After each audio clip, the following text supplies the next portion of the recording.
live. Welcome to the NBA Strategy Show. It is Thursday, February 17th. I am Josh Engleman. I am joined by Adam Scherer, and we are brought to you by No House Advantage.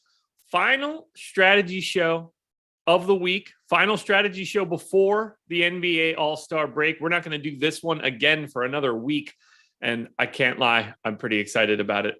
Before we get started, hit that like button, subscribe to the channel, and hit the notification bell so you know when everything goes live.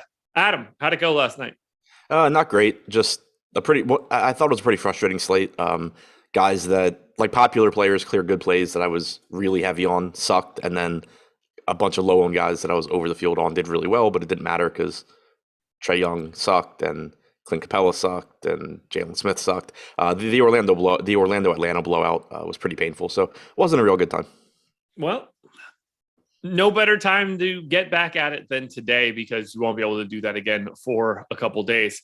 Everybody, I hope you guys all enjoy the break.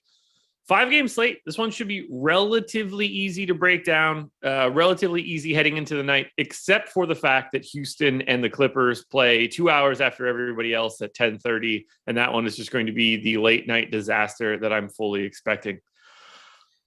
I don't have much else to add for yesterday. I didn't play the slate. I was too busy watching Liverpool pick up a victory in the Champions League. So I'm ready to just dive in if you are. How often does soccer play? I thought they played like once a week or something. Well, they've got league games generally once a week, sometimes twice a week. And then they have Champions League, which is like the full tournament of Europe. And those games happen for teams that are still in it, usually midweek. So usually twice a week. Okay. I'll say I just thought you had just talked about a Liverpool win like 2 days ago. Yeah, so since Liverpool's really good, they generally play twice a week. They'll play a midweek game in some sort of cup contest, and then they're generally standard issue weekend type game. All righty, let's dive in. Miami Heat, 4.5-point favorites in Charlotte. What do we got that total at? 226. That's how slow the Heat play. They can somehow nerf the Charlotte Hornets and their incredibly quick pace. For Miami, Q-tag on Jimmy Butler, Q-tag on Caleb Martin, no Hero, Oladipo, Markieff Morris, or Dwayne Dedmon. Biggest piece standing out on Miami, Kyle Lowry, 5,600 still on FanDuel, 44% owned. No real way to get away from that. That price is just stupid. What else do you like from Miami? Yeah, I mean, even 6,600 on DraftKings looks pretty good for Lowry. It's still a really good spot. He's likely to give you 36 minutes or so. Bam at 8,400 looks good. I think you probably get around 34 minutes if this game's competitive. Butler looks fine at 8,800. All three of those guys, I think, just look pretty good. If you want to take some shots at Max Strus at 3,300, I think that's fine as well. Oh, man. I have Lowry as my best play on DK. Butler just barely behind him. Bam. Great play at 8,400, just happens to be center only, so it makes it a little tougher. And then we just sort of work our way through the rest of this team. How much are you willing to get to? I don't even want to just say the bench, but the non-big three guys for Miami. Considering this is a 5-game slate, like how much are Gabe Vincent, Duncan Robinson, Caleb Martin, Max Strus, even like Yurtseven to a degree? Like how much are these guys on your radar for today? Yeah, I mean, it would be easier to answer that if anything that I typically look at would load, but Good. Yeah. Rough start to the morning internet-wise, I guess. But I mean, I think the $3,300 price tag on Strus stands out because we know when he plays well, he can really get a lot of minutes and be pretty productive. Only played 20 minutes last game. They moved Highsmith into the rotation. I had no idea Highsmith was even still on this team. But, if he's playing well, you could certainly get more run. So that's the spot that I don't mind getting to. PJ Tucker at the cheap price tag, giving you 28 to 30 minutes. Obviously, he sucks from a fantasy standpoint, but $3,500 is probably a little bit too cheap. Yeah, I'm with you on that one. These are the days that you want to get PJ Tucker. He'll inevitably have like 2 or 3 straight games where things start looking good. He gets bumped up to like 4,600. Those are the days where you could usually get away from PJ Tucker. When he gets back to the low end, every once in a while, he's going to pop that like 35-point game and you wish you had him. Yeah, and I forgot Gabe Vincent at 3,900 looks fine as well. Played almost 30 minutes last game. It's likely that one of Vincent or Strus plays enough minutes to be good here. Yeah, I mean, especially against Charlotte, we're getting one of the 3 fastest teams in basketball. I mean, right now they are first in my pace metric. Miami is 28th. So this is about as big of a pace up spot as you're going to get for the Heat. Taking It's amazing how far Duncan Robinson has fallen. I don't get it. I'll be honest. Just because, like he's got one skill basically, and it was a good one. I didn't expect it to go away immediately.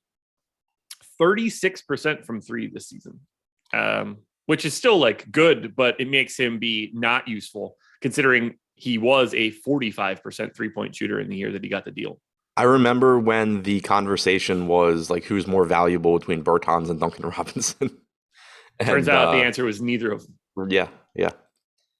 Neither of them.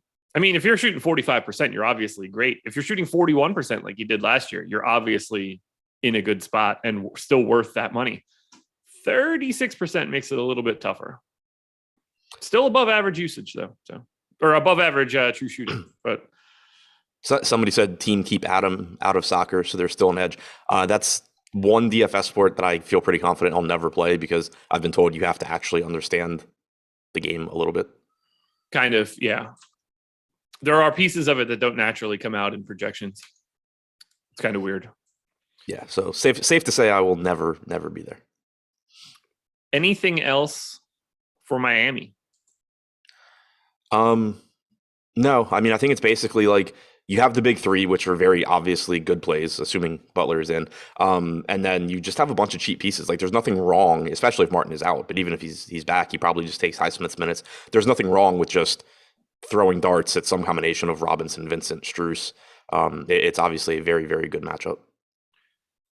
Just a wild game. Do you have any interest in?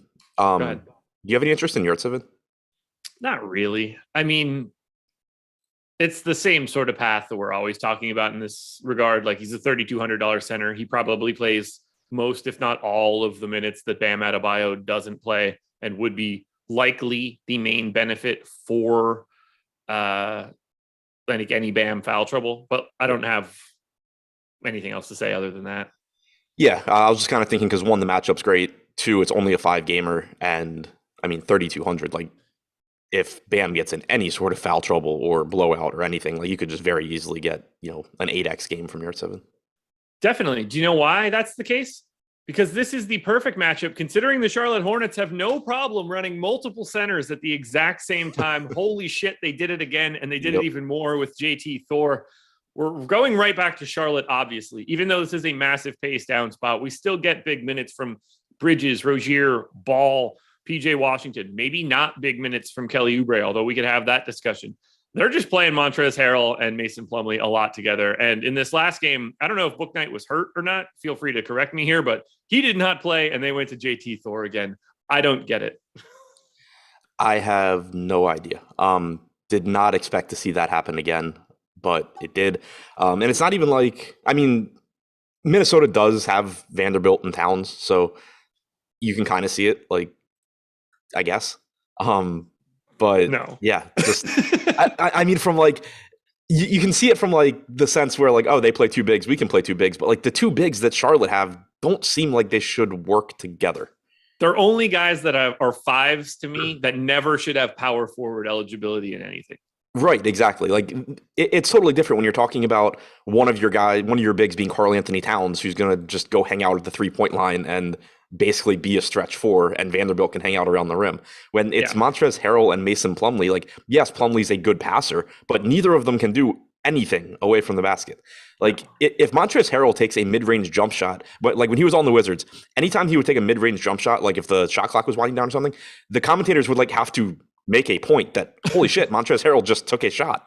Like it's such a weird pairing.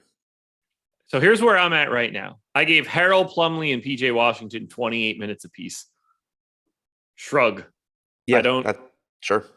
They could just as easily not play any minutes alongside each other today, and they get Bouknight back in the rotation. I'd be like, yeah, that makes sense to me. I don't know what to do any longer. Like Bridges, Rozier, Ball, easy. I know how to project those three guys. 36 to 38 minutes, call it a day. After that, I have no idea how to project this team. Do you like Harrell, Plumlee, or Washington today? I mean, like obviously yes, but Yeah, I mean, tepid interest. They're cheap enough. I mean, I still obviously hate the matchup, but I think that assuming Plumlee's playing 28 to 30 minutes, he's okay at 5,600. If Harrell even gets 24 minutes, he's probably fine at 5,300. Washington's okay at 4,900. Yeah, I think they're all. I think they're all pretty close to correctly priced. Like I do not like this matchup, but I guess you have to assume that they're playing good minutes just based on what we've seen the last couple of games. Even though I'm not comfortable with it because it makes no sense to me. I think they're wildly underowned, particularly on FanDuel. Like Harrell's got the power forward eligibility. PJ Washington also has the power forward eligibility and center, by the way. They're all under 10% owned right now. And there's a decent chance that they all play like 30 minutes. Yeah, I mean, like looking at the boom bust tool for DraftKings, we have them all basically correctly owned at sub 10% ownership. But looking at our projections, we're still not buying into the massive front court. Like we have Harrell for 23 minutes, Plumlee for 28, Washington for 28. If those all go up to 28 to 30, then obviously those optimal percentages come up as well. Yeah, that's why. And just the volatility alone, like if these guys are going to be 6% owned, I want to take those chances that they do end up playing 30 to 32 minutes. If I'm wrong, I wasn't going to win anyway. But if I'm right and these guys continue to play massive minutes alongside of each other, I'm willing to take that chance. Who's the best option on Charlotte today? I mean, normally the answer is just like immediately LaMelo, but yeah, I don't know. They kind of all just look average-ish to me. Like interesting. I really like Bridges and Ball. Yeah, I like Bridges and Ball. I think my answer is probably still LaMelo. Yeah, but like I just think all of like Bridges, Harrell, Washington just seem the same relative to price. If you had to rank Harrell, Plumlee, Washington, how would you do it? Harrell, Washington, Plumlee. Okay. Yeah, I think Plumlee would have to be last. My thinking is just my thinking is just like I feel a little bit more comfortable with Plumlee's minutes than Harrell's, but we know Harrell's the better point per minute guy.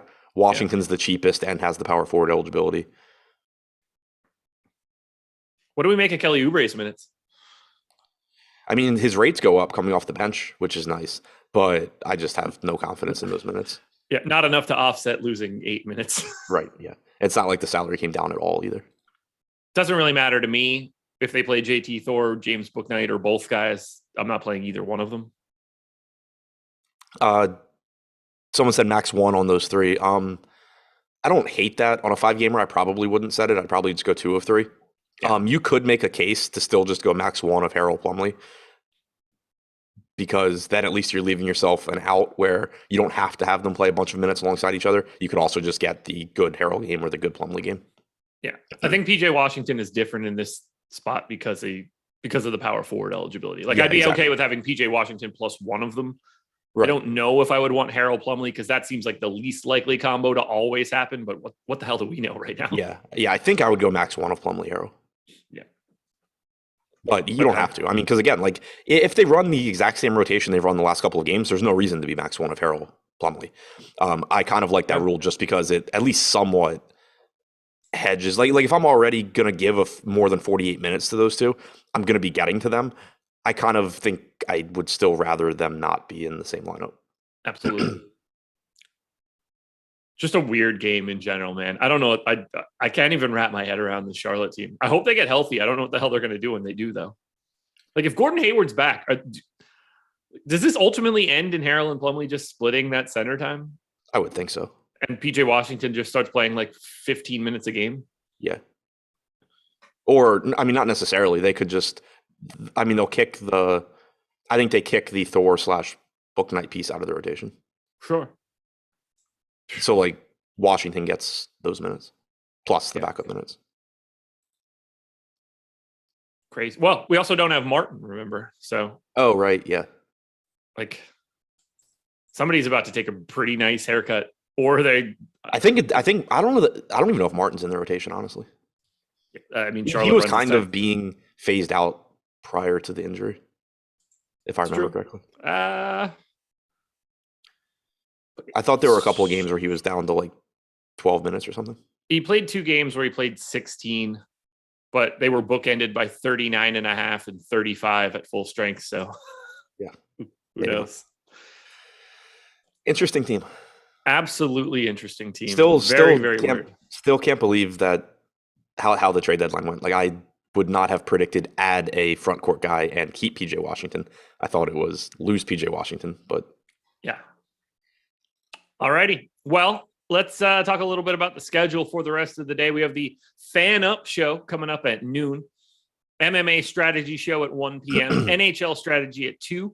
We have locks before lock at 4:30, NBA deeper dive with Adam at 5, NBA live before lock at 6. We've got NBA ownership rankings free today and NHL player projections also free.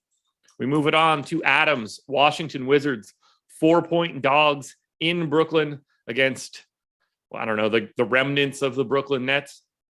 Still favored, though. As we look at Washington, most owned guy on this team, Kyle Kuzma, 49% on FanDuel at 7,700. He is 24% owned where he's 9K on DK. And then we still get a lot of ownership coming into KCP, who has like a massive usage rate when Beal and Dinwiddie are off the floor, which is kind of nuts. He's pulling 20 to 30% ownership, depending on the site. Start with Kuzma. Let me know your thoughts, and then let me know what you're thinking for the rest of Washington. yeah, I mean, I still like getting to Kuzma here. It's obviously a good matchup. You're getting 36 to 38 minutes from him. The usage is there. The rebounding is there. His assist numbers have gone up without Beal and Dinwiddie. You're seeing him take on a bigger role there too. So, I mean, the salary has gotten expensive, but I think that he's still a good option. You'll know the answer to this more than me. Has he actually been good this year? I wasn't listening. Has Kuzma been good at basketball this year? I had this conversation with Greg. I guess it was Monday night. To me, no, he's the same thing that he's always been. Okay, because like I haven't thought about it from that angle, but just like as a Wizards fan, obviously, like I've been pleasantly surprised with the numbers he's putting up, but I haven't paid attention to like if he's actually been good. I got it right here. So he's played 5 seasons in the NBA. I'm going to start from oldest to newest. Here are his true shootings in all 5 of these years: 55, 55, 53, 55, 55. Usage of 22, 23, 22, 20, 23. So basically the same usage every year, same true shooting every year. He's shooting 34% from 3. He's been in and around like 32 to 37 his whole career. He is rebounding significantly more now. Their defensive rebounds, so not like the most valuable thing in the world. That is the thing that has bumped up. Basically, everything else is exactly the same. People will say that it's better because he's playing 33 minutes and his raw like game totals will just be higher by default. He's the exact same person he always has been, other than an uptick in rebounds. If he can keep up this last month and a half stretch, he has a 58% true shooting percentage on 27% usage in the last month and a half. That is a big leap. You ready for on dunks and threes? His estimated plus minus on offense this season, 0.0. On defense, 0.0. Nice. Yeah, he's, look, that's good. That's like an average player. He's set up to get like 5 wins this season. We're talking about being like a $18 to $22 million player. It's fine, but yeah, he's the same guy he's always been. He's shooting a little bit better, don't you think? See, that's just the myth right there, James. I mean, recently, yes. Recently. Yeah. I mean, if we want to say that like for the past 4 weeks, it's been better, sure. But in the aggregate, no. Shooting the same way he always has. What else do you like for Washington? Most of the team to some extent, like they're still just so cheap, and the matchup's good. KCP with guard forward eligibility. Like on the one hand, I'm always scared to get to KCP, but on the other hand, the rates have been there, the production's there, the minutes are there. So I'm perfectly fine going right back to him. Kispert is playing good minutes. Usually he played another like 30 last night. Avdia off the bench got to 32 minutes again. I think that's going to be a normal occurrence. You did get some Neto and Ish Smith alongside each other last night. That's certainly interesting. It was 33 minutes for Neto, 21 for Smith. At 4K for Smith, I still don't mind getting there. 4,600 for Neto is okay as well. So I think Kuzma and KCP are probably the top 2 guys for me. But then mixing in some Kispert, some of the point guards, some Avdia, like all of those guys are fine. Thomas Bryant got to 24 minutes. That is notable because He hadn't played more than 22 minutes yet this year, or at least recently. But in looking at some of the most recent games, he had been like in foul trouble or the game blew out. Without Rui, I think that Bryant does probably start to live around like 24 to 26 minutes. I think we might have to go on a tangent here. This might have to happen.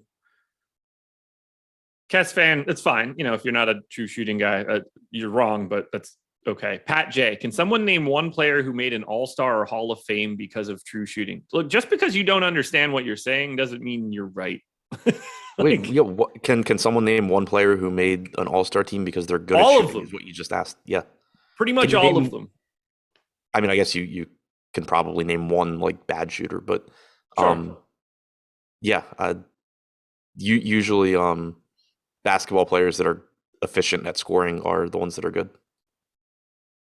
Like, this shouldn't be a confusing concept. It's like on base percentage in baseball. I want to know who scores the most points in the least amount of shot attempts. That is an incredibly valuable thing to know. You only get so many. The more points you can get in each shot, the better you're going to be. It's not some like made up stat. It's points per shot attempt as a rate. It's like the easiest thing to look. If you look at usage and true shooting percentage, you'll get pretty far into how good of an offensive player is this guy. Yeah. Woof. Woof, woof, woof. I'm with you though on your summary of Washington. You kind of just have to like cast a pretty wide net, whether it's 4,400, 4,300, 4,500, 4,600, 47. Like all these guys are priced the same and in a way sort of look the same. Yeah. And also, I mentioned Bryant. We don't actually have an injury report for the Wizards yet. So if Gafford is in or if Rui is in, Bryant could still play 24 minutes, but I wouldn't be as confident. Because it incorporates field goals, threes, and free throws, it isn't the best stat for every position. How in the world could that be a logical statement? I don't know. I can't. Let's go to Brooklyn. As if like you get extra points for shots if you're a point guard or a center or something like that. And that's why it's weighted incorrectly. Oh, we can't do that because centers get 5 points for dunks. It's like the inverse of what he said is actually right. He basically said why true shooting is better than field goal percentage. Yes, exactly. Because point guards take different shots than centers. Yes, 100%. That's insane. It's truly insane. All right, Brooklyn. What are you willing to set Patty Mills rates to so that I don't get him? I mean, I nerfed him yesterday. I spent some time going through and just looking at kind of what he had done in the first game with Curry there, and yeah, I mean, I didn't really get there yesterday either. But to me, he's just like an off-ball two guard at this point with an extremely low floor. All right, so I want to actually have this conversation about it because I think it's meaningful. Because we know what he's been when the Stars had not been on the floor before. We see the usage bump. We see the assist rate bump. What would you be willing to project Patty Mills' usage rate for here? Like it was like 22, 23. Do you got to go lower? Do you got to go 18, 19, 20, something like that? I had him at, I think, 20 yesterday. Okay. Do you like him today? 16% owned, 5,100, shooting guard, small forward? Not really. Like he still has a ceiling because if the shot's falling, he's going to probably take more shots and he's going to be out there for 32 minutes or whatever. But I just don't really have any confidence here. Like he's, I think, a very scoring dependent player now.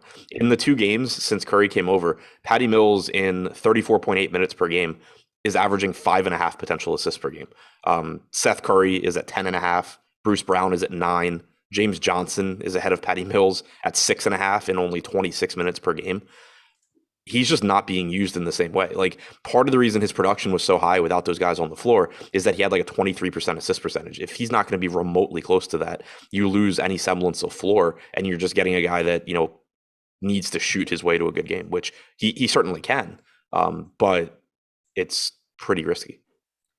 I'm really excited for me to bring his rates down, and now he goes straight back to it and smashes tonight. It's awful. Who's your favorite Brooklyn net today? Curry? 5,500 Curry. Yeah. I mean, Yeah. he's handling the ball a lot. He's getting a lot of assist opportunities. The usage is there. He has guard forward eligibility, which is really nice. So yeah, I'd say he's one. $4,500 Brown looks pretty good. If James Johnson stays in the starting lineup, $3,600 James Johnson will look pretty good as well. And Andre Drummond should absolutely destroy this front court for whatever minutes he's on the floor. Yeah, 6K. He's 22% owned. I don't like it. I don't know what they're going to do with his minutes. I gave him 23. Do you have a lean there? I'll probably just keep going to like 24. Okay. Shocking, by the way, just to point this out. Basically, Drummond and Aldridge played the same number of minutes, and they played no minutes alongside each other yesterday, much to the surprise of one person in chat. Man, if only they were the centers for Charlotte. They did run Griffin alongside Drummond a little bit. If there's a guy that you're getting to a lot on Brooklyn, would you naturally want to just like, other than I'd say Curry, would you want to just like naturally try to change those minutes a little bit? Like, I don't feel comfortable with Bruce Brown's minutes, Cam Thomas's minutes, James Johnson, Javon Carter, Blake Griffin, Kessler Edwards. Like, if anybody breaks free from the pack, I feel like I just need to take 2 minutes away from that person and give them to somebody else. I have no confidence in this rotation. Neither do I. And I kind of feel like that with this team most of the time. But at the same time, like, Bruce Brown is still cheap enough where even if he plays 26 minutes, I'd want to play him. And he has 34, 35 in his range of outcomes. So I'm not too concerned about it. James Johnson is still so cheap where, like, if I give him 24 minutes, he's still playable. If he gets to 32 like he did last night, then obviously he looks good. So it's like his last four, 32, 20, 15 and a half, and 27. Like, what do you do with that? Who, Brown? Johnson. Brown is 27, 38, 26, 15. So at least he's in that 26 to 30. What are we talking about here? Maybe you're going are you going backwards or something?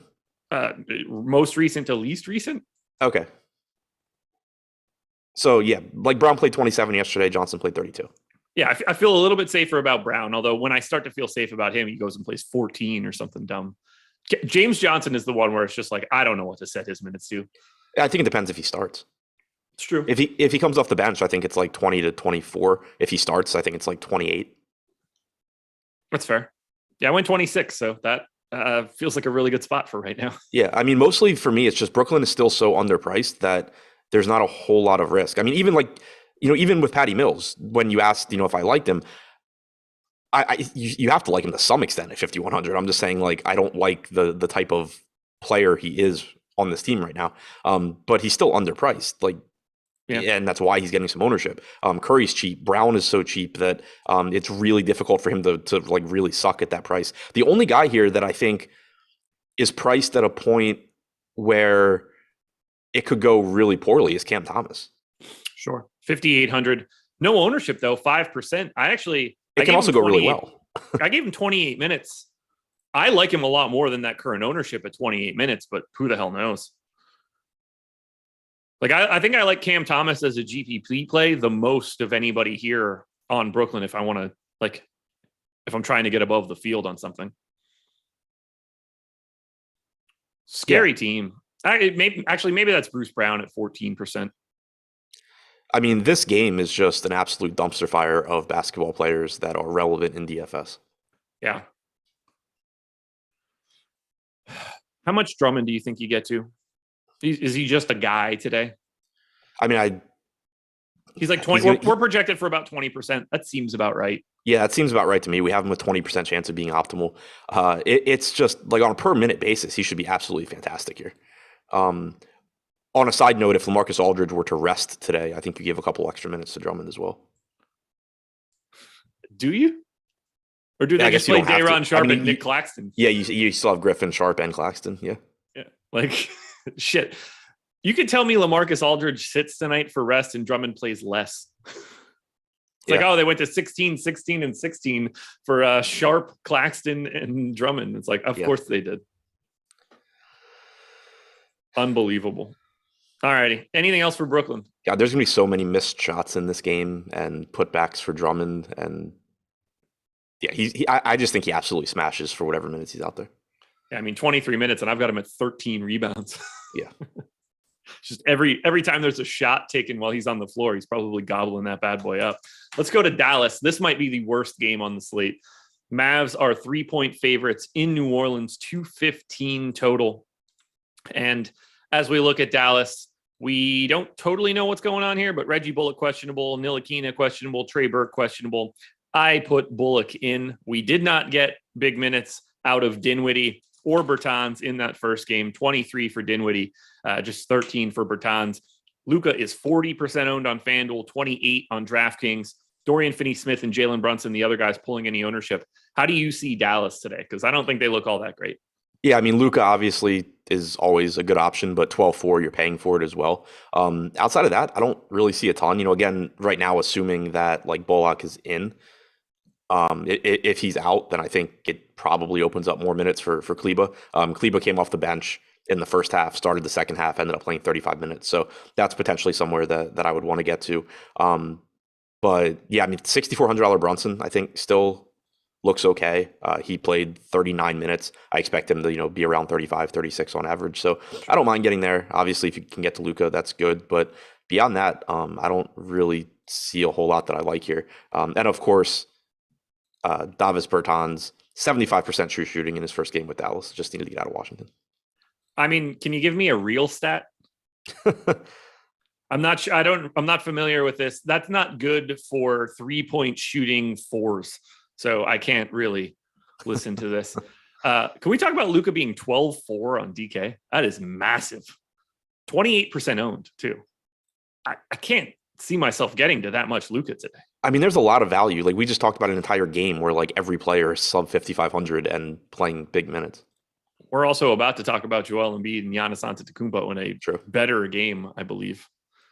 I don't know. That 28% ownership to Luka feels a little aggressive to me. 12-4 is big, real big. And it's not just like, oh, he's the only pay up guy so you can get there. Like he also has to beat Embiid and Giannis tonight. And I don't know how likely that is going to be. There's not much here for me, though, outside of Luka, DFS, and Brunson, though. Are you getting to anybody else? Like, do you see yourself getting to Dinwiddie? I don't think so. It would be a little bit different, I think, if like pricing were better in the Washington game, and maybe you wanted to say, okay, like Dinwiddie gets to 28 minutes at 5,400, I'll take my chances. But it's just hard to want to get there when you can get to any of Cam Thomas, Seth Curry, Mills, Washington guys. I think it's a pretty tough sell, given that he only played like 23 minutes last game. All righty. Well, let's bounce it over to the New Orleans Pelicans. Pels, like I said, 3-point underdogs in this one. No Zion, no Larry Nance, so nothing too crazy here. And it's pretty flat ownership, at least on FanDuel. On DK, you get Brandon Ingram pulling away at 7,500, shooting guard, small forward. Great eligibility there for Ingram. Nobody else above 10% on DK. And then it's just sort of like a wide cast on FanDuel. I assume we're on the same page that we both like Ingram at 7,500. Do you like anything else for the Pelicans? Ingram's okay at 7,500. I still don't like him that much, I don't think. I'm pulling up the numbers now, but I think he's really taken a hit with McCollum there, and I'm not sure that changes anytime soon. He has. Usage is down a little bit, assist rate down a little bit. I think it starts to normalize a little. It was something that I looked at for the process show today, where I think you always just want to get, the veteran coming into the team, make sure he's getting his shots, get acclimated and stuff. I think that finds an equilibrium at some point, but I do think it's the days of 30% usage for Ingram as a regular, that's over. Yeah, and also, I mean, for the season, he has a 28% assist percentage. He's at 17% in the games with McCollum. That, to me, makes a ton of sense. Oh, absolutely. So, I mean, and to be fair, the salary has dropped as well. So that's why I think he's still fine at 7,500. Similarly, I'm still interested in McCollum. He's projected for 8% ownership. It seems like nobody's been there ever since he came to New Orleans. And he's just been playing really, really well. So I don't like the matchup, but I do like only 8% ownership going to McCollum. So do I. I like the 9% going to Joval, but he's become just a very different guy as of late. Like the minutes peak just isn't there the way that you want it to be. But yeah, whether it's McCollum at 8,500 or Joval at 7,400, I think both of those guys could probably use a little bit more ownership. Thoughts on Graham and Jones? The Graham minutes are starting to get a little scary. Yeah, the Graham minutes haven't looked great recently. Jones has actually lost a little bit of playing time too. It seems like he's playing 30 to 32. Maybe you see more tonight with Luke out there, but I have a hard time getting to him, I think. Joe Val I am still interested in because like even last game, he had some foul issues in the third quarter, went to the bench earlier than he probably would have otherwise. Had he still got to 27 minutes, but I think you're typically going to get 30 to 32. He has a 20% or 21% usage rate in the games with McCollum. He's averaged 30.2 minutes per game in those four. So I do think he should have success against this Dallas front court, and he is pretty cheap. Are we getting to the bench at all here? I don't really see it, whether that's Hayes or the rest of the idiots. Hayes, I just don't trust. Have you seen his rates now that TJ's been here? Hayes? Yeah. I wish I still had it up. You should see this in the games that just CJ's been playing for New Orleans. 11.7% usage, 6% rebounding. Yeah. 0.66 points per minute. Might as well not participate. Yeah. When I saw the usage in the rebounding, I was like, wow. It's kind of nuts. DeRozan never started shooting threes. How did he stop? 1 year in Toronto, he did. Yeah, okay. But total throw, and it went well, actually. That's the most ridiculous part of it all. But yeah, I think it's his second to last year in Toronto. They were like, yo, man, I think the league's changing. I think you should start getting up a couple extra threes. He shot 3.6 threes per game in 17-8. Actually, it was the last year in Toronto. 3.6 threes per game that year. And then every other year has been basically like 1.8 or less. The 2 next years in San Antonio was less than a 3 a game. He just gave it up. So he's never actually shot threes, but relative to himself, he did have one outlier a year. I got nothing else here for the New Orleans Pelicans. And also the whole don't shoot mid-range thing is for most players because it's an inefficient shot. It doesn't mean like every player shouldn't shoot them. Some should, including DeRozan. Right. The best players in the world are the ones that can make mid-range shots. That's why they thrive in playoff settings. That's why you don't mind an 18-footer from Kevin Durant in the middle of the playoffs. It's the best shot you're able to get because the best teams take away getting to the rim and shooting open threes. You have to find your inefficiencies somewhere. All right, we got 2 more games to hit on. Let's talk a little bit about our presenting sponsor. That would be No House Advantage. And if you use the promo code Awesemo when you sign up, you can get $25 on your first deposit. You're ranking player props on a confidence interval. And on a day like today, and Adam, I think you'll agree with me here, this is a really good day to play No House Advantage because they don't change the props. This is the last day before the All-Star break. It wouldn't be surprising to see a couple extra guys get ruled out for some additional rest. And if that happens, it's just going to open up a lot of player props that don't make a ton of sense on the surface that you can simply attack. That is something that I think you guys should be doing. So make sure you're paying attention to things like that. Andre Drummond over under 9.5 rebounds today. Do you want to take the over there? Does it specify which quarter we're talking about? First rotation. Yeah. But I would be happy to get to something like that. Even 7.5 points, I would be happy to take the over there on Drummond. What else do we have here that could look pretty interesting? Spencer Dinwiddie, 12.5 points. That one gets a little bit murky. Yeah, I mean, if he only plays 24 minutes, I would take the under. Same. Devontae Graham, 13.5 points. I think I'd feel pretty safe taking the under there. A lot of unders, in my opinion. Yeah. Yeah, I'm with you there too. Because, I mean, you kind of just have 2 ways to get there. Like, he plays 22 minutes again, or he plays like Devontae Graham. Dennis Schroeder has a 7.5 point, 2.5 assist line. If Kevin Porter Jr. happens to be out again, Dennis Schroeder is probably going to become like your number 1 play on No House Advantage. So guys, make sure you're paying attention to that. Check out No House Advantage.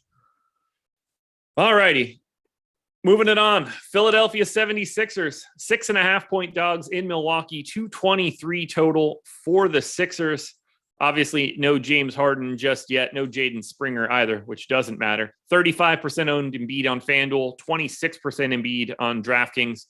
I think that Tobias Harris might actually be the better play at 7,100. But give me your thoughts on, I guess, the big 3 of Philly and what else you want to do. So, I mean, Embiid at 11.8 obviously looks great. He always does.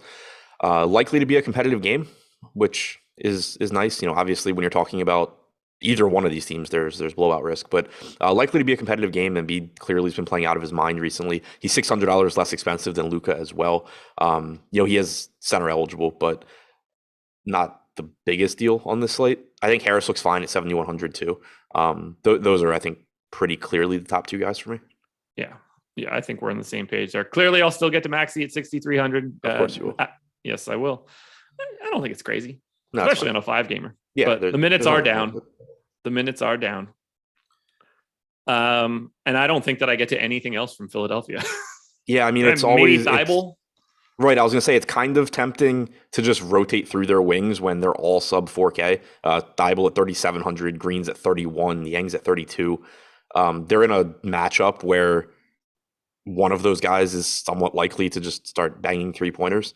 But there's nothing that I would be prioritizing there.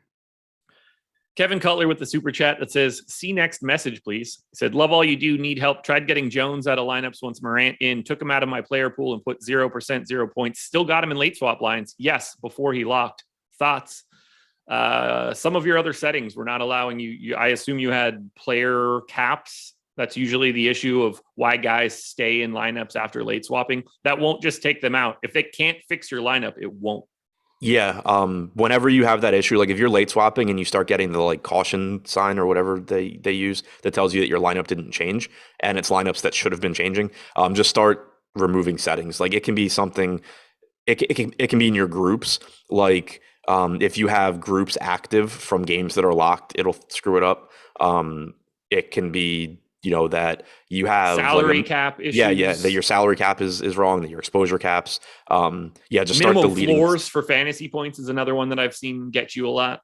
Yeah, just start removing groups and settings until it works. Basically, I can say this: if you set everything to neutral, no randomness, 100% exposures, no salary cap issues or minimums, anything, basically raw settings, and you run late swap, he will come out of every single lineup unless he actually can't.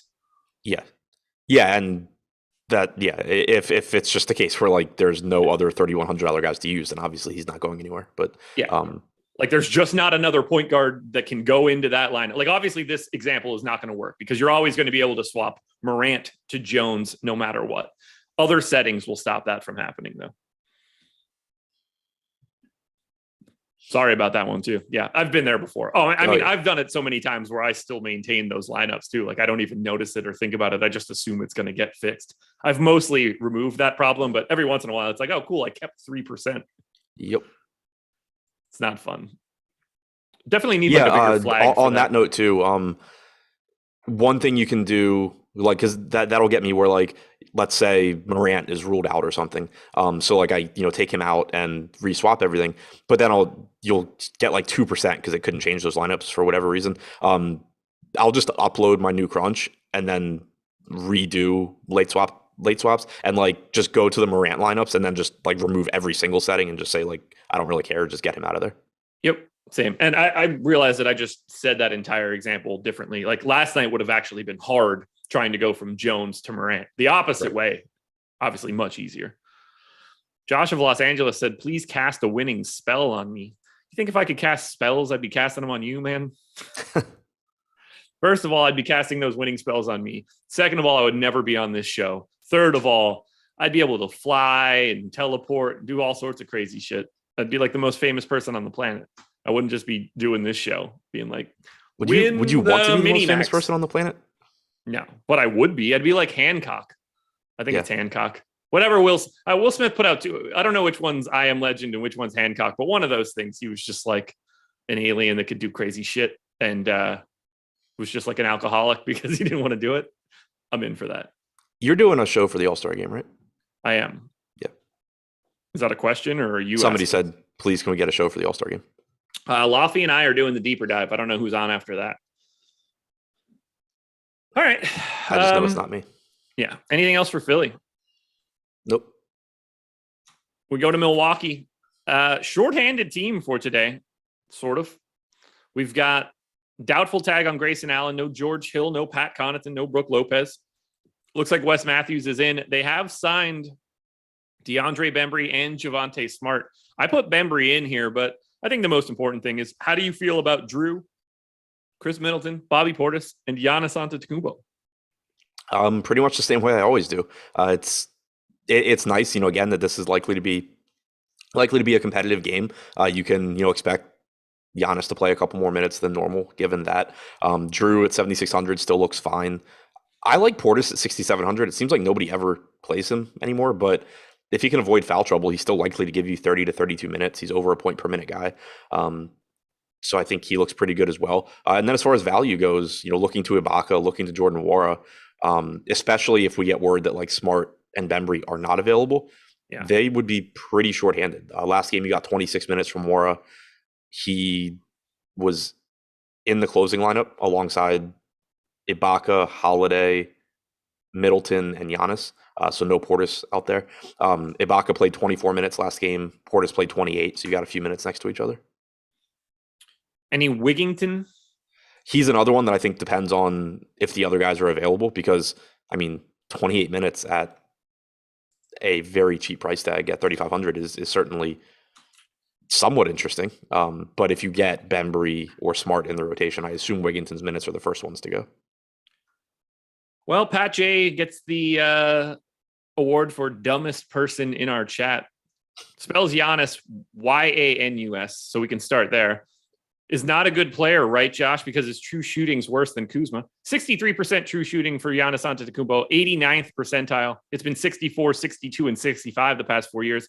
It's almost like he's one of the best players in basketball because he's really good at scoring unlimited shot attempts. I think he just scored 50 points on like the fourth lowest amount of shot attempts ever. Crazy how that works. Idiot. And you can just Google true shooting and see that it's better than Kuzma's. Yeah, you're by like 10 points. Simpleton. He's not.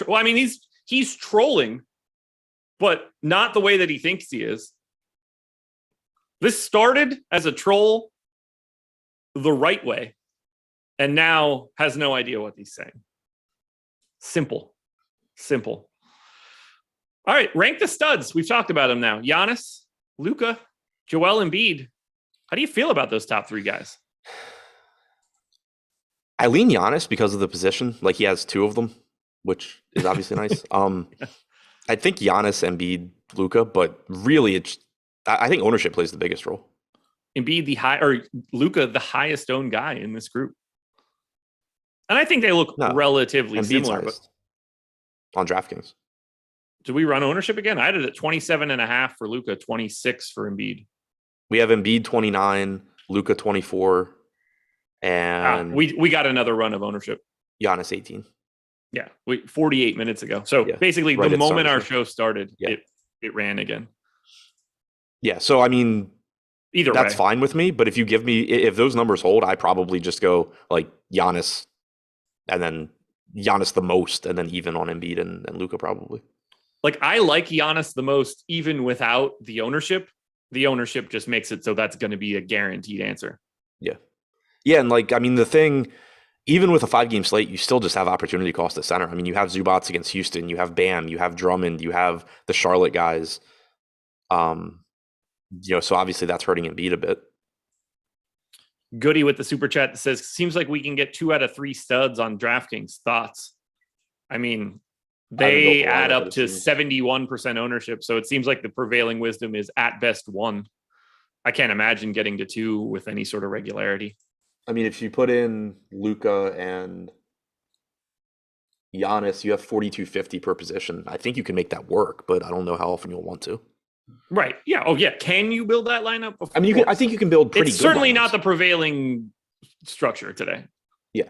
I think you can build pretty good lineups in terms of you can get a bunch of $4K to $4,500 guys that probably do well on a point per dollar basis, but I don't know that they still end up outscoring the ones where you have one of the stars and then you're getting like LaMelo or McCollum or Joval or whoever. Here's what we'll do. I'm gonna close my 2 crunches that I had for DraftKings that were still open. We're going to check out what my optimal is. So optimal right now for me is 292.2. I'm going to set a rule that I need to have at least 2 of Giannis, Luka, Joel Embiid. Or, yeah, I mean, at least 2 works because it's not going to work any other way. And now I'll see what the optimal is for my lineup when I have to have both of these guys. So what did I say the raw total was before? 292. 292 point something, right? Yeah. Okay. Because now I'm just curious what it actually shows up as. 292 point whatever the hell. If I have to have 2 of those guys in a lineup, the best lineup I get to is 279.9 Giannis and Embiid. That actually works. That's not all that big of a drop. Like the drop off was less than I expected it to be. It gets you 4 Clippers, so that should be fun. Yeah, nothing bad can happen there. No, but the other, it's Kennard, Mills, Gordon, Mann, Batum, Zubats. There's a lot of ways to go around there, but yeah, I guess it is feasible. Anything else for Milwaukee? No, just to reiterate that news on Bembry / Smart is actually pretty important here. Not because you want to play them, but because it affects how deep this rotation is likely to be. The Dynasty, big time super chat, like actual big time super chat. Tested the super chat feature and it worked. I hope you were trying to do that and didn't type an extra 9. Just thanking you guys for the content. Even when I disagree with you guys, love y'all. Even Josh's snark. Keep up the awesome work. Thanks for the super chat, man. Appreciate it. Glad to have you. Let's close it out. Houston and the Clippers. Rockets are 10-point dogs. They're on a back-to-back. We didn't have Christian Wood or Kevin Porter yesterday. And unfortunately, that shit matters a lot. I like Christian Wood and Kevin Porter today if they're able to play. I still like Jalen Green, Jayshawn Tate, and Eric Gordon if they can play. I don't know what else I'm going to like if Wood and Porter don't play or if 1 or 2 of those guys play. And I don't know if we're going to even get that information because it's a back-to-back. You have at it. Just this slate's going to be crazy. I mean, it's similar to the Brooklyn-Washington game where it's like just a abundance of bad players that are really, really useful for DFS. Luckily for this one, I think we're going to have a lot of Houston and the Clippers. So late swaps should be pretty easy, especially it's on going to be like DraftKings. late swapping around to each other, kind of. Yeah, because like I like Christian Wood. I like Kevin Porter if they're in. If they're out, obviously you just get to more Schroeder. You get to more Şengün at 4,500. KJ Martin at 3,400 starts to look great. $3,800 Eric Gordon. I'm playing one way or the other, but looks better if Porter / Wood are out. Yeah, like you're playing a lot of Houston. It's just you're getting to more of the other available players if Wood and Porter are out. But I think you're just playing a lot either way. Doge King NFT says Embiid is going to outplay Giannis. He's going to prove who the real MVP is tonight. Jokic isn't playing tonight. You're stealing my joke. That's where I was going, man. I was like, how is Embiid going to prove that Nikola Jokic is the real MVP? You're killing me, man. You're killing me. Okay, well, now that my joke's over. Yeah, I mean, we have to be ready to play every single person from Houston today. Yeah, I agree. And it's not like... I definitely want to prepare with Wood and Porter in. Like, give me that salary because I think they both look good. Give me that salary now so I can deal with it later.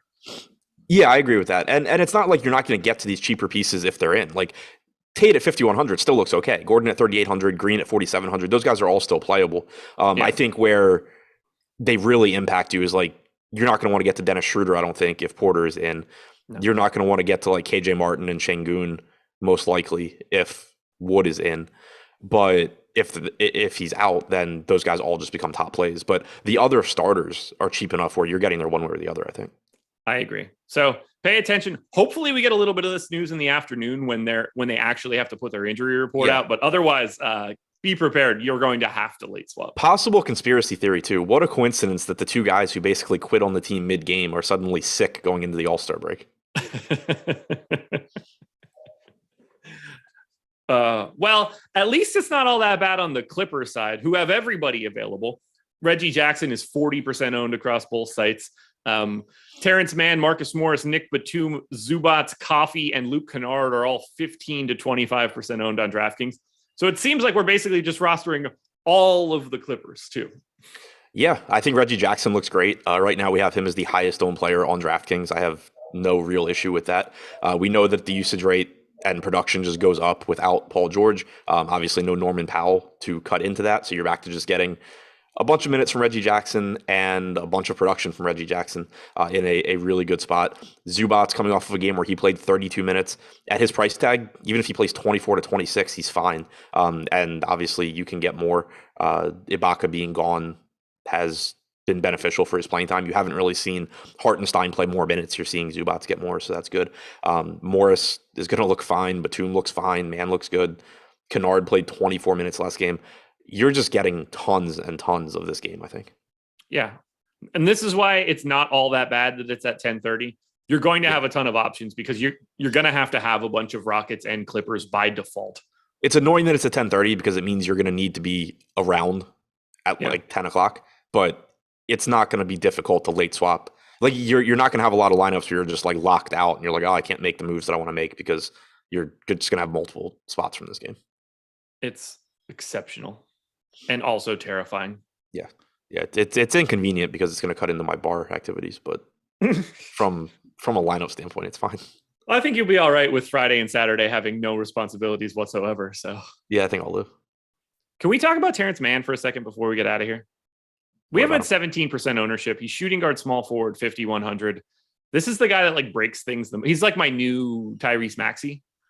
I have him basically as good of a play as Reggie Jackson today because of his positionality.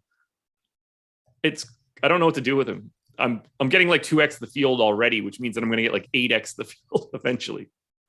That's funny. He's always someone that projects poorly for me, and like I have to try and max out like everything on him to get him into lineups. But maybe you and I should just have a talk at like 6 o'clock tonight, and we'll just take the average of wherever we have him. Yeah. I mean, I think he looks good here, like for sure. 5,100, probably playing mid 30s. He's averaged 0.8 DraftKings points per minute in 15 starts without George and with Jackson and Morris. I think he's a really good play. I don't think he's quite as good as Jackson, who has just been playing insane minutes. I mean, he played 37 minutes again last game. He had played, I think, 36 in a blowout the game before that. He's gotten 40 recently in competitive games. And in the games that he's played, in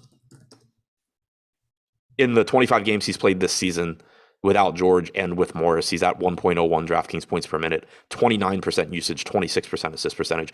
More than anything, I think it's just that like it's a lot easier for Reggie Jackson to give you that like slate breaking game than it is for Mann.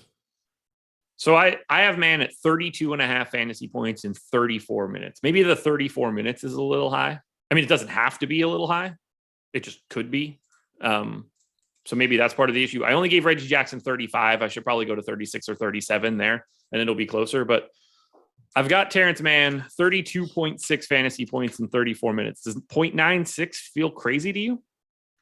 0.96 fantasy points per minute? Yeah. I mean, that's a lot more than he averages. Obviously, it should be above his average, but 17% usage, 14% assist rate, 10% rebounding rate. Like when there's no what's his name? Paul George. It's a lot out there for him. 12 starts this season with Jackson and Morris without George. 14.8% usage, 10.7 rebounding, 10.8 assists. Okay. I like that. That makes me feel a little bit better. And I can dial that back down to just not to have him be good and not truly problematic. Yeah. So that feels pretty good. Moral of the story, play a lot of Houston, play a lot of the Clippers. Yeah. Someone asked if you could play Schroeder if Porter Jr. is in. You can play him. You have to realize it's really risky. Like the game that he played with Porter Jr., he only played 18 minutes.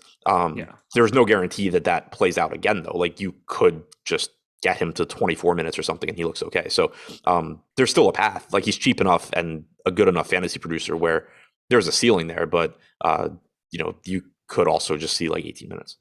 Would you do anything to force, say, having at least two guys of this game in any lineup where there's going to be someone? I was kind of thinking that. I don't think it's a bad idea. I normally don't do that because like it kind of I don't really like doing it, but I think I'm gonna naturally get enough of that here anyway. Yeah.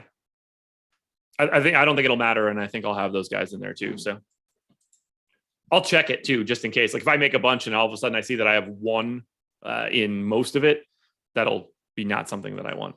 I don't know. Anything else? GPP videos, injury videos, all that good stuff? Yep. We're done, buddy. All-star break time. Well, you still got the deeper dive later today and a bunch of other content. I am actually done. Nice. What? Wiping the hands off. Thank you guys for being here. It's been fun. Relax over this all-star break, but make sure you're coming back for us again, because while we will have all-star game content, make sure you're tuning in on Sunday. Strategy shows are dead in the water until Thursday, so make sure you're watching everything for the rest of today. It's going to be very important. And then enjoy your weekend. Enjoy your break. Talk to you guys again in a week. Adios. Thanks. No House Advantage.